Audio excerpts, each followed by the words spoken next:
Hello students. Now today we'll be discussing about Bohr's model of an atom. Okay. Now what assumptions Bohr made in his model? First of all, he said that an atom consists of a very small, heavy, positively charged center, and that center was known as nucleus. Okay. This is same as that of Rutherford's observation. Okay. And the electrons revolve around it in circular orbits. This was also said by Rutherford. Now the second point, he said, the electron revolve only in those orbits which have fixed value of energy. As these orbits are called energy levels or stationary states or orbits. Okay, simply. See, in Rutherford's model, he also said that the electron revolve around the nucleus in circular orbits, but he failed to explain the stability of the atom. Okay, now in this situation, Bohr said that the energy of the electron while revolving around the nucleus in its orbit will remain same for infinite time. Okay. These orbits are arranged concentrically around the nucleus, means they have same nucleus and around it various orbits are circular orbits are there.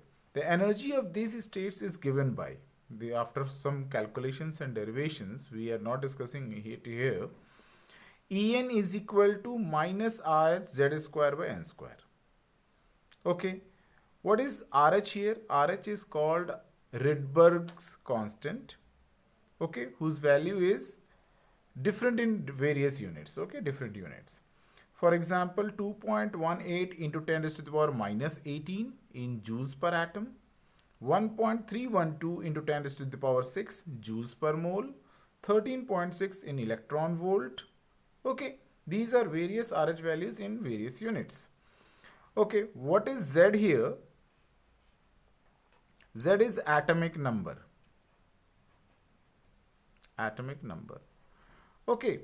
Let me tell you that Bohr's model is only valid for single electron systems like hydrogen, He plus, Li2 plus, Be3 plus, only single electron system. All these atoms and ions have only one electron in their ground state. Okay. Now, he said that energy is equal to minus RH z square by n square, where n is the orbit number or shell number. RH you already know, this values can be there. RH is called Rydberg constant and Z is atomic number. For hydrogen it will be 1, for helium it will be 2, for lithium it will be 3, for beryllium it will be 4. Okay. Now energy of the electron is quantized.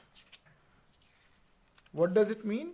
It means that energy of the electron while revolving in a particular orbit will be some discrete value. For example, energy of the electron in first orbit of hydrogen, it will be what? Put hydrogen is there, Z equal to 1. First orbit is there, 1 minus RH by minus RH. Simply the first energy of the first energy of the electron in first orbit is minus RH. Okay. Now in the second orbit, the energy of the electron will be minus RH. What? Second orbit, Z is 1 because hydrogen atom we are talking about. In place of in the when the electron is in second orbit, place n equal to 2, it will be by 4. Okay. Now in the third orbit, minus RH by third orbit, it will be 9. So you can see that the energy means the electron cannot have energy other than these energies when revolving in a particular orbit. So energy of the electron is quantized. Okay, it is fixed. Okay, it will be first 1, 4, 9, 25 and though. Okay, like this. RH by minus RH by 1, minus RH by 4, minus RH by 9, minus RH by 25 and so on. This is called quantization of energy. Okay, now next assumption was only those orbits are allowed for which angular momentum is an integral multiple of h by 2 pi. He came up with the various derivations that only those orbits were allowed for which the angular momentum, mass into velocity into radius, mass of the electron, velocity of the electron, radius of the orbit. This is angular momentum, this is tangential velocity, mass of the electron and radius of the orbit is equal to nh by 2 pi. It means integral multiple, meaning where n equal can only have 1, 2, 3 and so on, integral values, no fractional values. Okay, that's why orbit number 1 is possible, orbit number 2 is possible, orbit number 3 is possible, but orbit number 1.5, 1.75 are not known because they will not have integral multiple of angular momentum. Okay, now when the electron in an atom are in their lowest energy state, they keep on revolving in their respective orbits without losing energy. This state of an atom is called ground state. What do you mean by that? See, what is the configuration of lithium? 2, so let us take an example of hydrogen atom. What is the configuration of hydrogen? 1. In K shell or the first shell, it will have 1 electron. It is saying that this statement means that when the electron is in its ground state, okay, hydrogen, the ground state is, for hydrogen atom, the ground state of electron is first shell. Till the electron is in its first shell, okay, first shell of hydrogen, it is not going to lose any energy. Okay, what does it mean? If the electron is promoted to higher energy level, say it goes to third orbit, it can lose energy and can fall back to ground state. But when it is in the ground state, it will not lose energy further. Now, next assumption is energy is emitted or absorbed only when the electron jump from one orbit to other. Okay. See, what is saying that the energy, we know that in the previous postulate, the energy of the electron in first orbit is minus RH for hydrogen atom. For second orbit is minus RH by 4. Third orbit is minus RH by 9. So from this you can say that the energy of the electron is lowest when it is closer to the nucleus, is lower. Okay. In the first orbit, the energy of the electron is lowest, and in the higher orbit, it goes higher energy. Okay. It means the electron when close to nucleus, when it is very near to nucleus, it will have lower energy, and as it goes farther, the energy of the electron increases. And when it goes to infinity, the energy will be what? When the shell number goes infinity, 1 by infinity square is 0, so energy will become 0. Okay, energy of the electron at infinity is 0. Okay, the maximum potential energy of the electron can be 0, and before that means as it is going closer to the nucleus, the energy decreases. So first orbit has lowest energy, third orbit has higher energy. So we can say energy of third orbit is greater than energy of second orbit, which is greater than first orbit. So suppose if you want to promote this electron in the first orbit to electron in the third orbit, okay, we want to promote this electron from first to third. So see, we are moving the electron from lower energy to higher energy. So energy must be provided. Okay, This is called absorption of energy. But when the electron goes from higher energy to its ground state, then it must lose energy. This is emission. Promotion of electron from lower orbit to higher orbit requires energy. Promotion of electron, demotion of electron from higher orbit to lower orbit results in emission of energy. Okay, this electronic jumps are called transitions. Okay, now energy of this transition is given by what? Energy of transition is given by delta E equal to E2 minus E1. What is E2 and E1 here? E2 is the energy of the final energy of the electron in the final shell. E1 is energy of the electron in initial ground shell. Okay, you can put F and I here. Okay, same meaning. After the requisite calculation, you will find this relation RH Z square 1 by N1 square minus 1 by N2 square. Okay, you can see from here this calculation. Now what we get is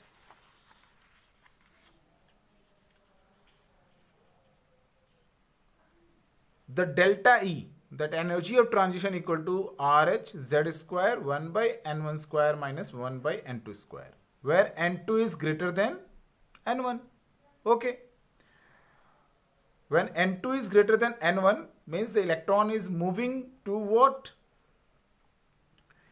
If N2 is greater than N1, then energy the electron is moving from lower shell to higher shell, because delta E will be positive, energy is absorbed.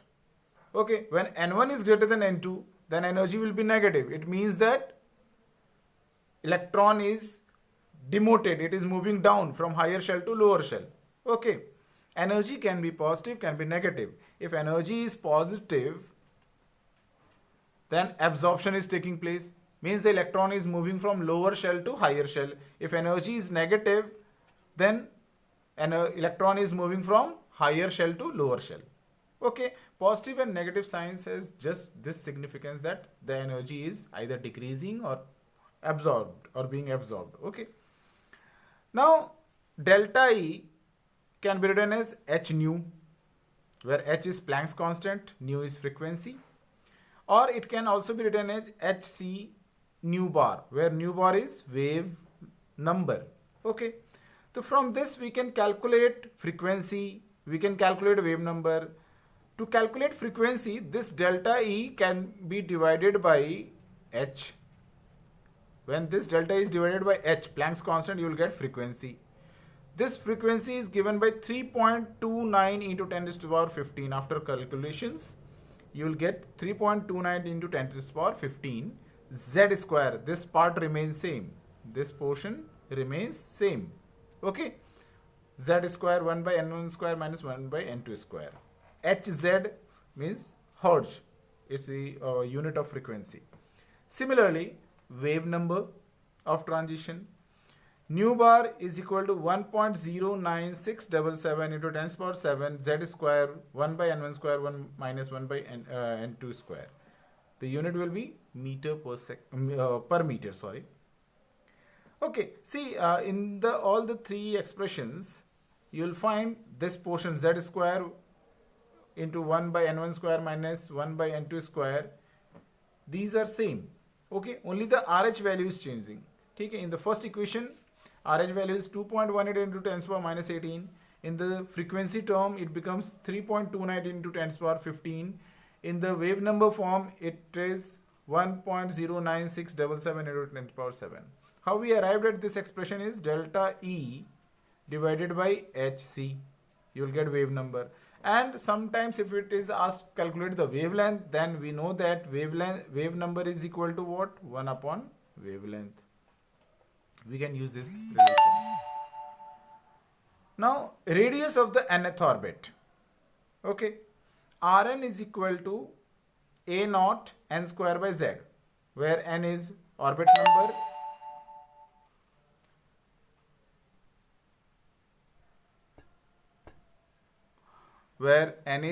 number, z is atomic number. A naught 52.9 picometer. Okay, A naught is actually what? It is the radius of the first orbit of hydrogen atom.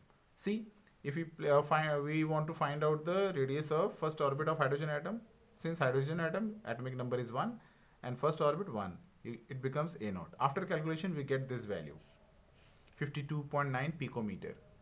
What is 1 picometer? It is 1 pm is equal to 10 raised to the power minus 12 meters. Okay. Similarly, velocity of the electron in nth orbit, Vn equal to V naught Z by N. Remember this thing. Okay, the relations. Velocity is proportional to atomic number and is inversely proportional to orbit number. Okay, closer the electron to the nucleus, faster will be the velocity. Okay, means the electron in the first orbit will move more faster than the electron in the second orbit. It's similar to our solar system, like Venus is moving more faster than Earth. Okay, Mercury moves more, means very fast. It revolves faster in its orbit than in comparison to Earth. Okay, this V naught 2.188 into 10 to the power 6 meter per second. We have to remember this. In NEET we just need the relations, but in IIT we need derivations. We will discuss the derivations later. Okay, I hope this is clear.